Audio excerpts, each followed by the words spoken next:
Dear students of class 10, welcome to your Hindi online class. Students, आप लोग कैसे हैं? मैं आशा करती हूँ आप लोग स्वस्थ होंगे, सुरक्षित होंगे। आज हम लोग पढ़ेंगे साहित्य सागर गद्य भाग का 5वां लेसन अपना अपना भाग्य, जिसके राइटर हैं जैनेन्द्र कुमार जैन। तो इस कहानी को पढ़ने से पहले हम जैनेन्द्र कुमार जैन के बारे में कुछ जानकारी प्राप्त करेंगे। प्रसिद्ध विचारक, उपन्यासकार, मनोवैज्ञानिक, कथाकार तथा निबंधकार जैनेन्द्र कुमार जैन का जन्म सन 1904 में जिला अलीगढ़ के कौड़ियागंज नामक स्थान में हुआ था। जन्म के 2 वर्ष के पश्चात ही इनके पिता की मृत्यु हो गई। इसके बाद इनकी मां और इनके मामा ने मिलकर इनका पालन पोषण किया। इनकी प्रारंभिक शिक्षा हस्तिनापुर के जैन गुरुकुल में हुई। मैट्रिक की परीक्षा इन्होंने पंजाब से उत्तीर्ण की। जैनेन्द्र की उच्च शिक्षा काशी विश्वविद्यालय में हुई। 1921 में पढ़ाई छोड़कर ये असहयोग आंदोलन में शामिल हो गए। 2 वर्ष तक इन्होंने अपनी माता की सहायता से व्यापार किया, जिसमें इन्हें मुनाफा भी हुआ, इन्हें सफलता मिली। पर इनकी रुचि लेखन की ओर हो ज्यादा थी। इनकी रुचि लेखन की तरफ और ज्यादा थी, रुझान थी इनकी। नागपुर में इन्होंने राजनीतिक पत्रों में संवाददाता के रूप में भी कार्य किया। उसी वर्ष 3 माह के लिए इन्हें गिरफ्तार कर लिया गया। दिल्ली वापस लौटकर इन्होंने व्यापार से स्वयं को अलग कर लिया। इनकी पहली कहानी खेल विशाल भारत में प्रकाशित हुई। इनमें इन्हें रातों रात प्रसिद्ध कहानीकार बना दिया गया। 1929 में इनका पहला उपन्यास परख प्रकाशित हुआ, जिस पर इन्हें हिंदुस्तान अकादमी का पुरस्कार भी मिला। 1988 में इस अमर साहित्यकार का निधन हो गया। अब हम लोग पढ़ेंगे अपना अपना कहानी का सारांश कि इस कहानी का मुख्य रूप से सार क्या है। उसके बाद इस कहानी को विस्तृत रूप से हम लोग नेक्स्ट वीडियो में पढ़ेंगे। ओके, देखिए इस कहानी में लेखक जो है अपने मित्र के साथ नैनीताल घूमने जाते हैं और वहाँ वो एक होटल है डीपॉक, उसमें ठहरते हैं। शाम के समय लेखक और उनके मित्र उस पहाड़ी क्षेत्र में घूमते घूमते थक जाते हैं, तो निरुद्देश्य बिना किसी उद्देश्य के वहीं एक बेंच पर बैठ जाते हैं और धीरे धीरे अंधेरा होने लगता है। लेखक बार बार अपने मित्र से वहां से जाने को कहते हैं, होटल की तरफ जाने को कहते हैं, लेकिन लेखक के जो मित्र हैं वो जाने से मना करते हैं। धीरे धीरे वो लोग जैसे अंधेरा होने लगता है तो क्या देखते हैं कि कोई मनुष्य का, छोटे से बालक का दृश्य है जो उनकी तरफ बढ़ता हुआ चला आ रहा है। वो देख के आश्चर्यचकित हो जाते हैं, लेकिन धीरे धीरे उस बालक का चेहरा उभरने लगता है और उनके सामने वह बालक प्रस्तुत हो जाता है। वह बालक सिर्फ अपने वर्तमान से परिचित था। वो आगे तो बढ़ता जा रहा था, लेकिन उसका कोई मंजिल नहीं थी। उसको भी नहीं पता था कि वो कहाँ जाएगा, कहाँ रुकेगा। उसका घर कोई ठिकाना नहीं था, क्योंकि वो गरीबी के थपेड़े से अपना घर छोड़कर बाहर चला गया था नौकरी की तलाश में। जिस उम्र में बच्चे अपने माँ बाप के प्यार के छांव में रहते हैं, उस उम्र में वो नौकरी की तलाश में दर बदर भटकता रहता है।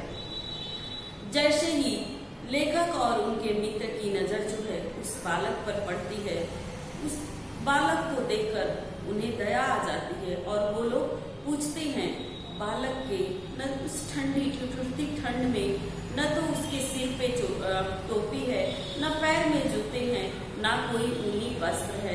एक फटा पुराना सा कमीज पहना हुआ वह बालक आगे बढ़ते चला जा रहा था। जब उसको बुलाकर पूछते हैं कि तुम कहाँ जा रहे हो, तो बालक क्या बोलता है, पता नहीं। क्यों पता नहीं? क्योंकि मैं गरीब हूँ, मेरे माँ बाप मुझे मारकर निकाल दिए थे, इसलिए मैं बाहर नौकरी ढूंढने आया था। और वह नौकरी भी करता है, हर काम 1 रुपए और बदले में जूठा खाना। जो उसका मित्र, उस बालक का मित्र भी उसके साथ आया था, उसका मालिक जो है उसे मार मार कर इतना मारता है कि वह मृत्यु को प्राप्त हो जाता है और यह अकेला दर बदर भटकते रहता है। लेखक और उनके मित्र को इस बालक की परिस्थिति पर दया आ जाती है और उन लोगों के साथ उनके एक और मित्र आए थे जो पेशे से वकील थे। वो दूसरे होटल में रुके हुए थे। क्या होता है, उस वकील को एक नौकर की तलाश थी। वो लोग इस बालक को लेकर जाते हैं उस वकील साहब के होटल पर और इस बालक को नौकर के रूप में रखने का आग्रह करते हैं। वकील साहब इस पहाड़ी बालक पर विश्वास नहीं करते हैं। वो क्या कहते हैं कि ये सब बगरूपियां हैं, ऐसे ही अपना वेशभूषा बनाकर और लोगों के हृदय में एक स्थान बना लेते हैं और जब उन्हें घर में रहने को जगह मिल जाता है तो कुछ न कुछ चोरी करके वहां से चंपत हो जाते हैं। ऐसा कहकर वह उसे रखने से इनकार कर देते हैं। लेखक और उनके मित्र उस बच्चे को 10 बजे अपने होटल डिपो पर बुलाते हैं और स्वयं एक गर्म बिस्तर में मीठी नींद लेने अपने होटल में चले जाते हैं। यह बालक रात भर उस ठिठुरती ठंड में अपना किसी तरह रात बिताता है। दूसरे दिन क्या होता है कि वह बालक दूसरे दिन क्या होता है कि जब लेखक और उनके मित्र घर वापस लौटने के लिए होटल छोड़कर एक ऑटो में बैठ रहे थे तो उन्हें खबर मिली कि कोई पहाड़ी बालक है जो ठिठुर कर मृत्यु को प्राप्त हो गया है। तब उन्हें ज्ञात होता है कि शायद यह वही बालक होगा जिससे हम लोगों ने रात को मिला था। जब वह लोग देखते हैं तो सच में वह वही बालक था। लेखक ने इस संवेदन शून्य मनुष्य के हृदय को झिंझोर कर रख दिया है।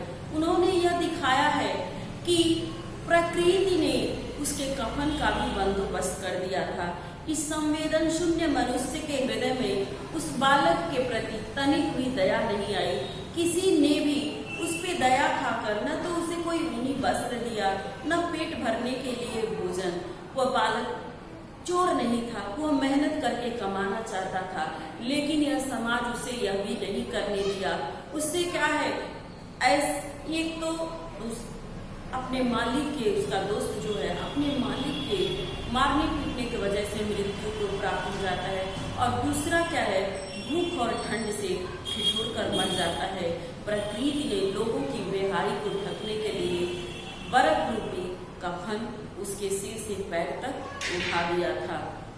जिस बालक का किसी ने सहायता नहीं किया, प्रकृति ने इस संवेदन शून्य मनुष्य को दिखा दिया कि किस प्रकार यह मनुष्य जो है अपने स्वार्थ के लिए गिरता है और कुछ भी कर लेता है, परंतु इस गरीब बालक का किसी ने से शरण नहीं दिया, किसी ने किसी प्रकार की कोई सहायता नहीं की, इसलिए उसने उसे बर्फ रूपी चादर से ढक दिया।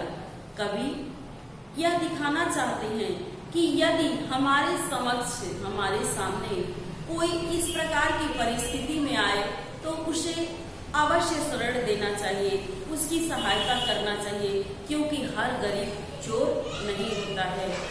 हर बालक जो है चोर नहीं हो सकता।